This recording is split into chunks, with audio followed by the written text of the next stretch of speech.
There's a whole lot of water on Earth, something like 326 million trillion gallons. Roughly 1/6,260 quintillion liters can be found on our planet. This water is in a constant cycle. It evaporates from the ocean, travels through the air, brings down on the land, and then flows back into the ocean. The oceans are huge. About 70% of the planet is covered in ocean, and the average depth of an ocean is several thousand feet. 90% of the water on the planet is in the oceans, and therefore is unusable for drinking because of the salt.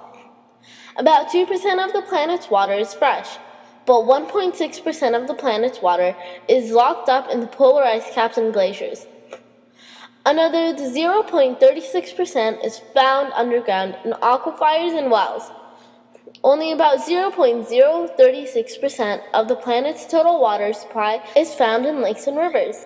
That's still thousands and trillions of gallons, but it's a very small amount compared to all the water available. First of all, our water comes from lakes. We use the water from the lake and send it to a water treatment plant to cleanse the water and make sure it is safe to drink using a pump, which is very powerful and pushes a large amount of water through many kilometers of underground pipes. Second, it goes through a cleansing process at the water treatment plant. What happens there is that the water is made safe to drink. Small amounts of chemicals are mixed in to kill any bacteria in the water that could make people sick. After that, any sand or dirt that may be floating inside is taken out by a sand and gravel filter. Lastly, from the treatment plant, the clean, safe-to-drink water is pumped into a system of underground pipes that carry water to all the different parts of the community. Some water is also stored into a water tower, which is a large elevated tank that is very useful to store extra water. That is the cycle of water and where we get our water from.